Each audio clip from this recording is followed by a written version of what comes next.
drawing materials. Drawing doesn't require a lot of fancy supplies. You can do it with pencil and paper only. And for paper, you could use a piece of computer paper or even the back of an envelope. Any blank paper will work. If you have black pens around the house, you might branch out and use ink, and even a regular office pen would work. This is a Pilot rolling ball pen. It's amazing for drawing. When you brush water on top of it, you can turn it into a wash and paint with it. This is a HB graphite pencil.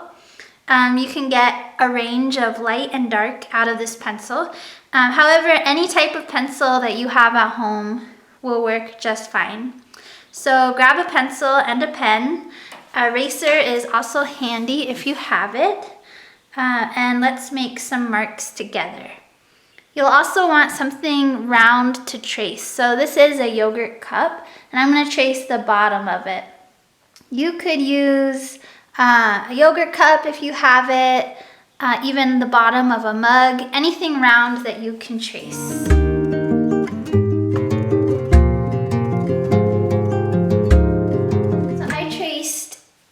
The bottom of the yogurt cup 5 times to make 5 circles, and I'm going to shade each of these circles as if they were 3-dimensional. So you can imagine that maybe they're like beach balls or golf balls or something.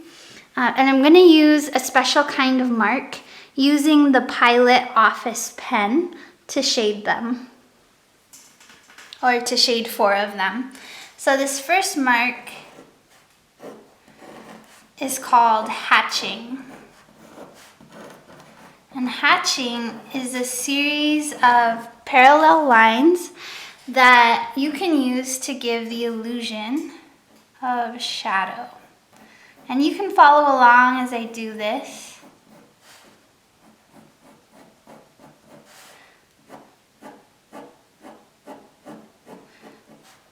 The closer your lines are together, the darker the shadow will appear.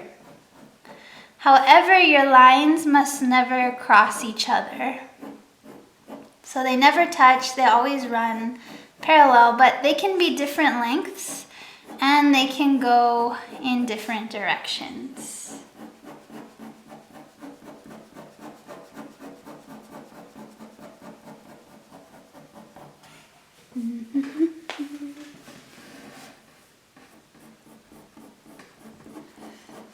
Imagine that you've drawn something like a tree and you want to give it a shadow on the ground. You could use hatching to make your shadow.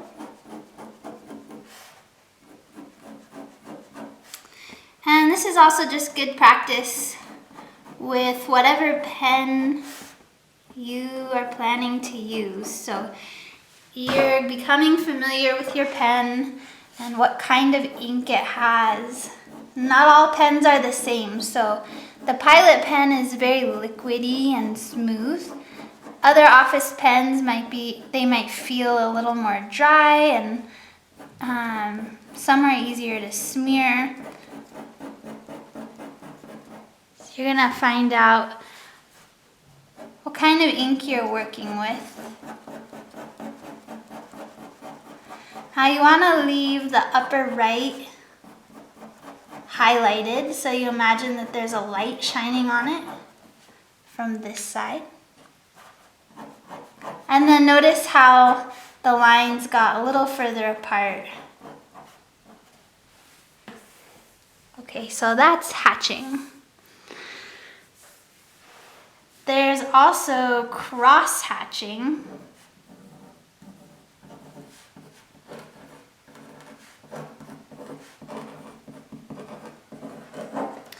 And for cross-hatching, you really start in much the same way. So just start by hatching.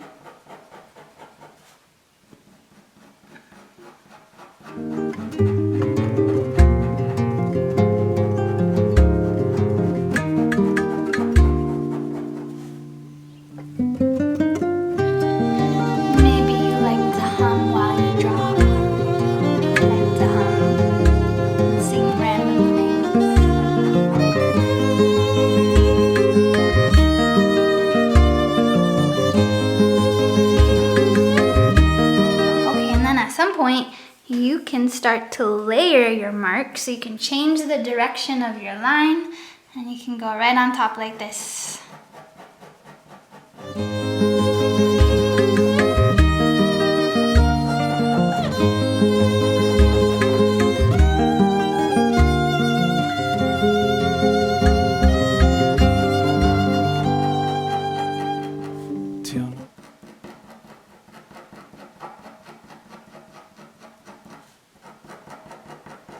Come at it from the other side here. So I'm actually moving my body to get a better angle, but you can feel free to just move your paper.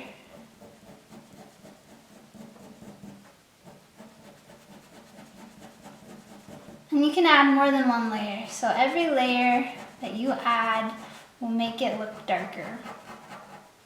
If you want something to be really rich and dark, just keep adding layers on top of layers on top of layers on top of layers. Teu nome é minha cura, oh meu Deus, e a lembrança de ti, meu remédio.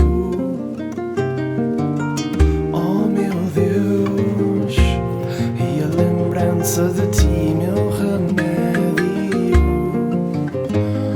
Aproximar-me. Trying to be perfect about it, and you shouldn't be.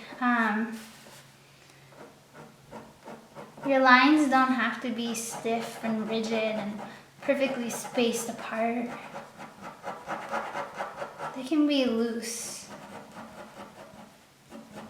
That's what sketching is. Sketching is not trying to make a perfect masterpiece from the beginning. It's a sketch that lets you explore what you're looking at and get familiar with your material. So that means it's going to be messy, maybe even unfinished. It's okay to have stuff in your sketchbook that's not finished.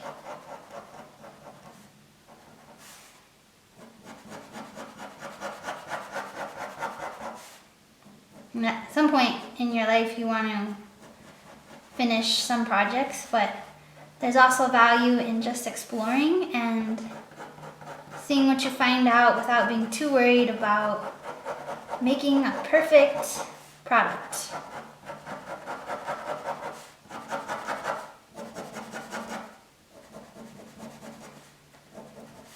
Okay, so that's cross-hatching.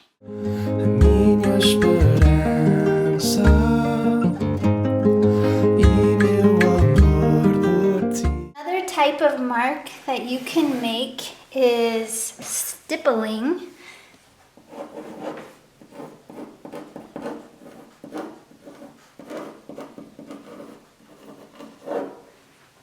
Stippling, and that's a series of dots,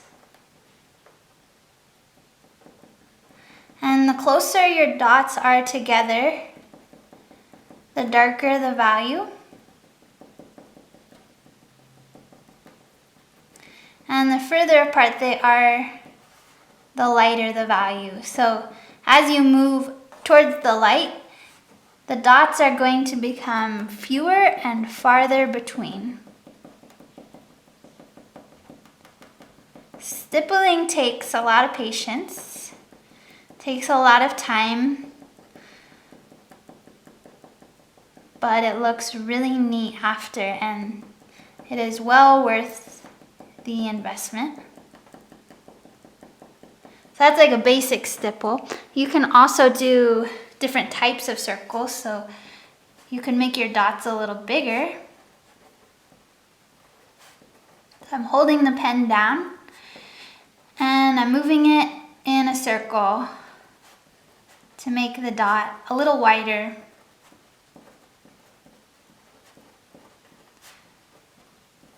And you could do both big dots and small dots.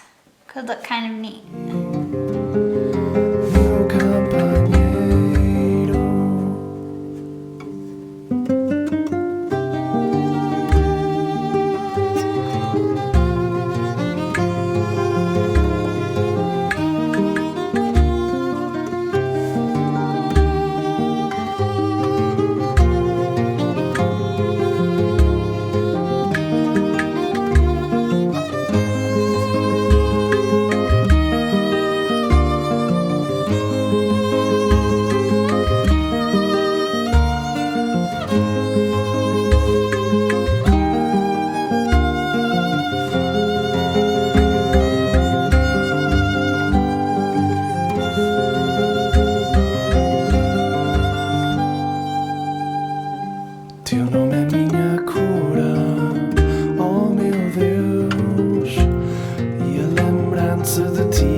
to come out here a little bit so I remember. So between here and here, I want to start to make my dots sort of fade out. I want to make a gradation from dark to light. So as I move to this side, I'm going to have less and less dots.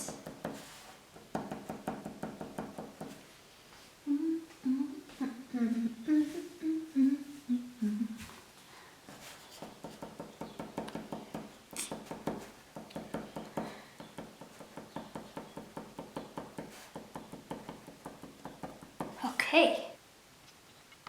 Another texture is scribbling, and this is my favorite all-time way to shade and draw.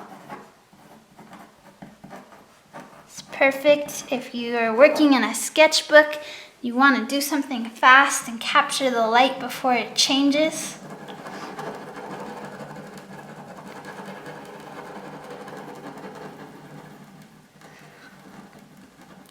Go back in time to when you were a wee little youngin' and you like to scribble on the walls. And how exciting, you get to scribble again, yeah!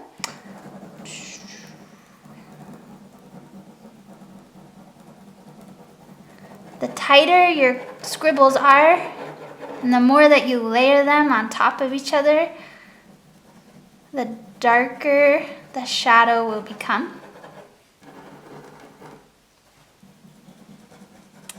What's cool about the scribble is everybody's scribble is going to be a little different. Some people have a more angular scribble and they like to be kind of geometric about it. Some people are more loopy. And if you're conscious of it, you can change the style of your own scribble and do many different types of scribbles. And don't forget to leave a little highlight. It'll come out that. I should have left a little more white space, but that's okay. No worries. Had a little too much fun scribbling. We'll come make it real dark here.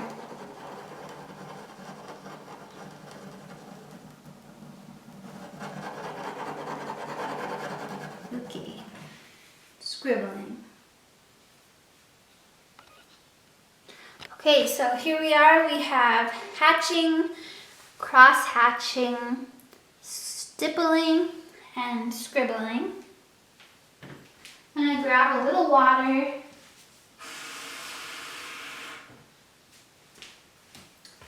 and a brush.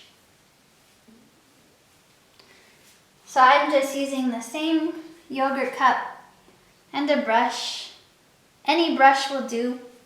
And if you don't have a brush, you can skip this part. It's not so important. And if you don't have the right type of pen, that's okay too. So with the pen, any pen that you find, you can make what you see in front of you now.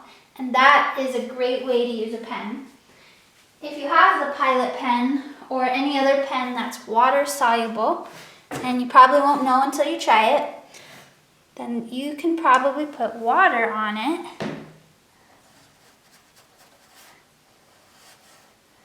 And then you can keep playing with it, so you can kind of turn it into a gray wash or gray paint.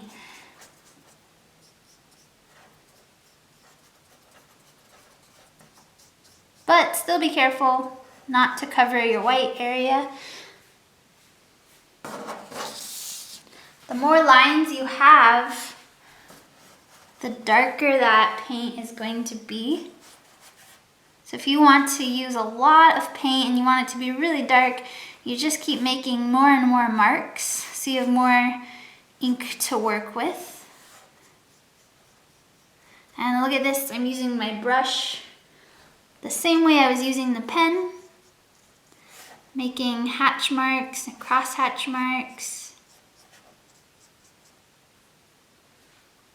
And I'll just do one more here with the pen, with the brush, and then I'll leave stippling as it is.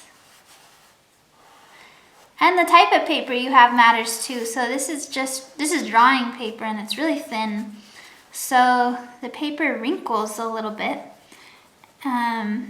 If you have watercolor paper or something thick like cardstock, the wet ink will look a little bit different. Okay, so some pens have this secret power of being water soluble. So if you don't have a pen, don't despair. Pencil is just fine. You can make all of those marks with a pencil. So you can do hatching, cross-hatching, stippling, and scribbling with a pencil. But you can also do a fourth thing with pencils. So you can use the edge of your pencil and shade in a more solid shadow. And as you follow along, you can just really take your time on this one. Let it be really dark down where you imagine that it's hitting the earth there.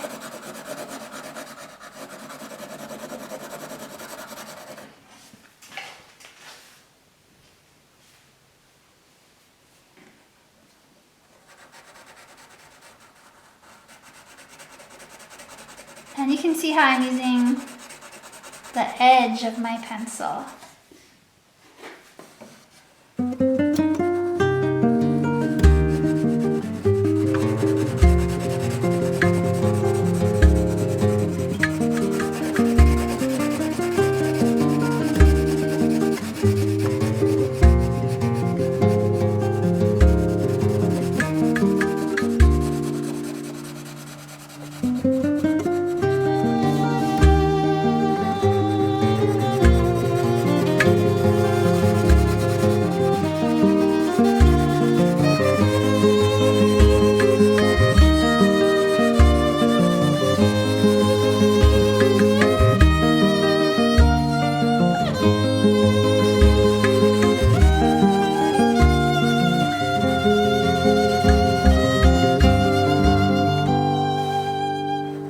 Teu nome é minha cura, oh meu Deus, e a lembrança de ti, meu remédio. Oh meu Deus, e a lembrança de ti, meu remédio. And then remember to leave it light up here. Even just leave some of the page. Don't cover the whole thing. That way it looks like there's a light shining from this direction. And then right up in here on the shadow side, you can get really dark. Aproximar-me de ti,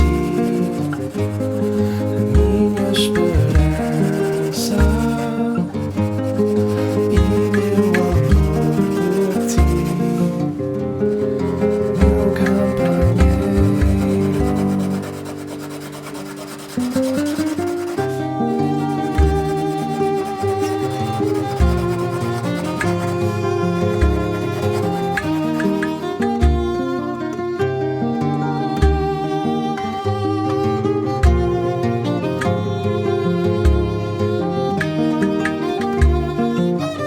One more exercise before you go on your way and make your own project.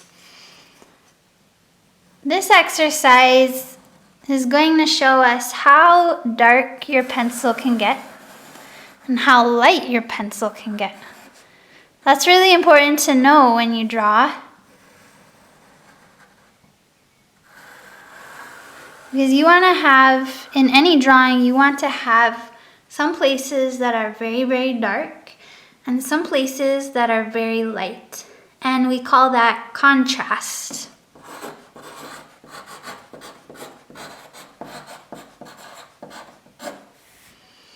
So this exercise involves making a value scale. And value is an art term that means how light or how dark a color is. So in this case, we're just using grayscale of our graphite. So we're gonna find out how dark and how light we can get and some other values in between. So draw a long rectangle and then divide it into 5 boxes. It's okay if they're not evenly spaced. You can see that mine is definitely not straight. It's a very crooked rectangle. It has a lot of personality, and that's okay.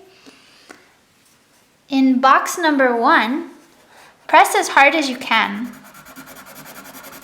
and make that box really dark.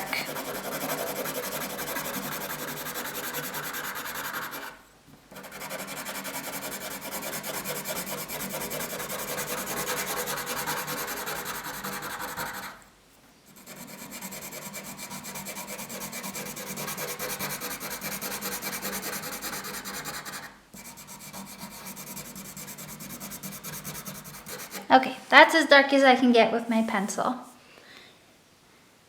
In box number 4, so box number 5 is going to stay white because white is a value. So we're going to leave that there. You can always choose in a drawing to leave the white of the page. Box number 4 will be as light as I can possibly get.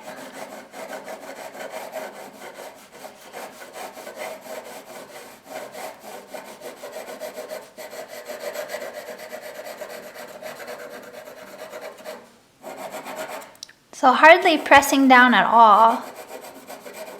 You might be surprised how difficult this box is. It's hard to control your hand and not let it press down too hard. Okay. These 2 boxes have to be different from these boxes, and it has to move from dark to light. So I'll go to box 2 and I'll press a little less than I did in box number 1.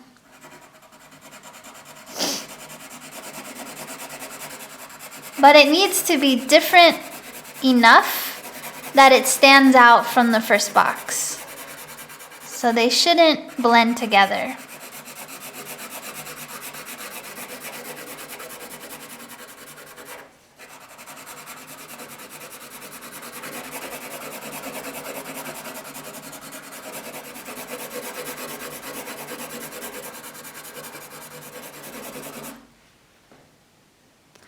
This box has to be a value in between this box and this box. So I should be pressing a little less than I did here and a little more than I did here.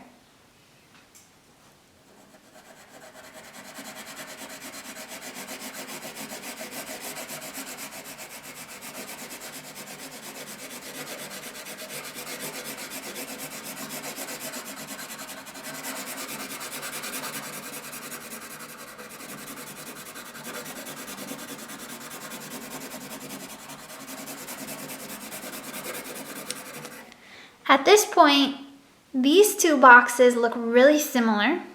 So I'm going to go back in and see if I can make this darker and this darker.